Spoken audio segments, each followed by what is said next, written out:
Saat seseorang mendapat predikat bergengsi, sudah tentu orang tersebut harus menjaga predikat tersebut. Namun sayangnya, perempuan asal Kenya yang menyandang ratu kecantikan Kenya ini tidak demikian. Sebuah pengadilan di Kenya menjatuhkan hukuman mati untuk seorang ratu kecantikan berusia 24 tahun. Kejahatan apakah yang telah ia lakukan sehingga dia mendapatkan hukuman tersebut?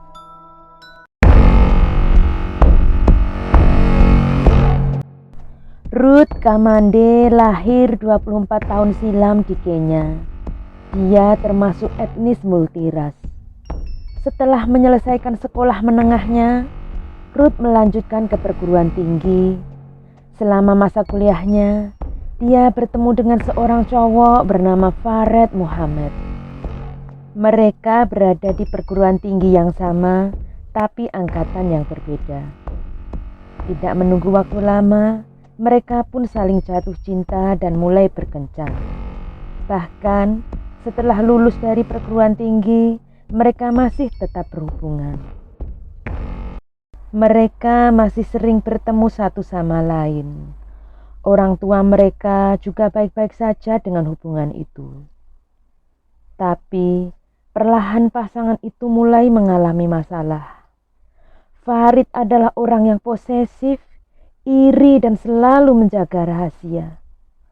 Ruth merasa sangat sedih karena menemukan bahwa kekasihnya positif HIV.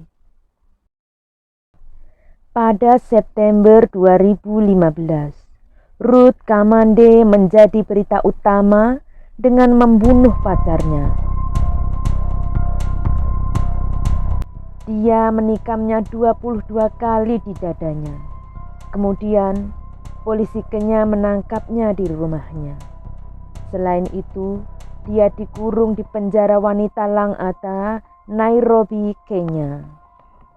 Pada 2016, Ruth dinyatakan sebagai tahanan terseksi di penjara. Dia dinobatkan sebagai Nona Lang'ata 2016 selama dia tinggal di penjara. Baru-baru ini pada 19 Juli 2018, Hakim Jesse Lesit dari Pengadilan Tinggi Kenya menjatuhkan hukuman mati.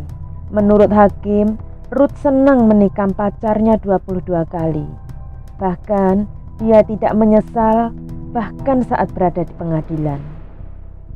Di sisi lain, Ruth membela diri dengan mengatakan kepada pengadilan bahwa Farid selalu mengancam akan membunuhnya setelah Ruth menemukan bahwa dia positif HIV. Farid memberitahuku bahwa dia lebih suka membunuhku dan dirinya sendiri daripada statusnya terungkap. Untuk menyelamatkan hidup saya menyodok kedua matanya menggunakan kedua ibu jari saya. Lalu pisau yang dia pegang jatuh di dada saya. Setelah saya mengalahkannya, lalu saya menikamnya dengan parah menggunakan pisau dapur, kata Ruth di akhir persidangan. Hakim mengatakan keputusan itu harus menjadi pelajaran bagi para kekasih muda.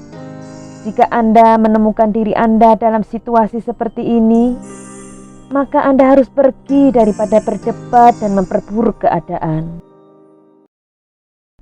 Ratu kecantikan penjara telah ditahan sejak saat itu dan dijatuhi hukuman. Hakim mengatakan Kamande bertindak dengan sengaja.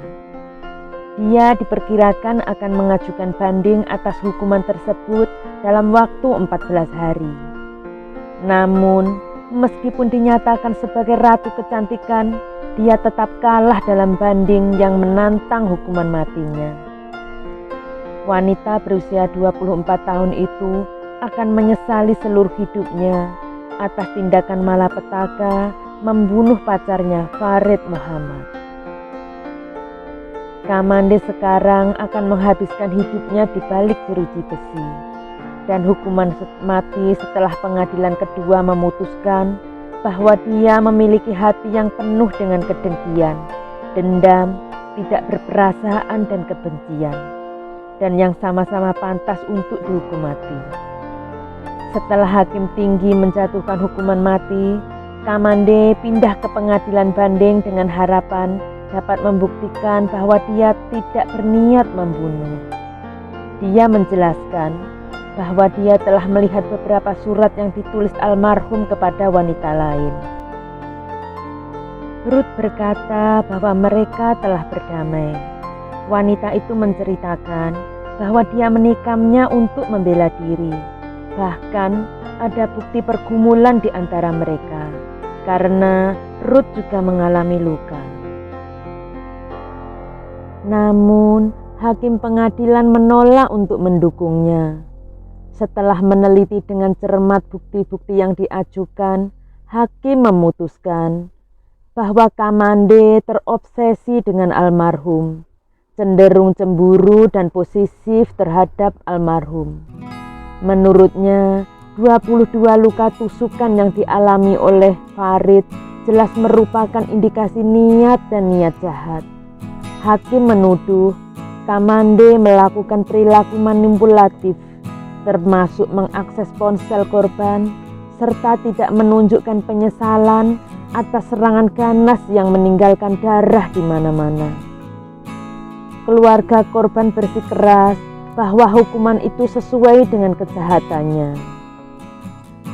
Seluruh keluarga korban sangat bersyukur atas vonis yang telah diberikan.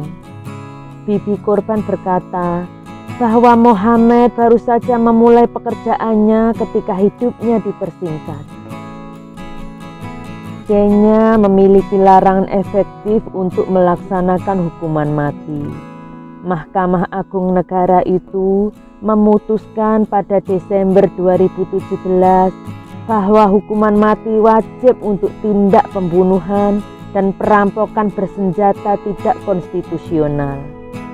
Tapi satu pertanyaan yang belum terjawab. Apakah Kenya memiliki algojo untuk menangani penjahat semacam itu? Jika tidak, mengapa dia dijatuhi hukuman mati jika tidak ada yang melakukan pekerjaan itu? Pria yang merupakan algojo terakhir dan terlama di Kenya telah meninggal pada 2009 silam. Bagaimana menurut kalian? Mungkinkah Ruth akan mendapatkan hukuman mati atau hukuman seumur hidup sebagai gantinya? Jangan lupa tinggalkan jejak kalian dan see you next time. Tell me pretty lies, look me in the face, tell me that you love me.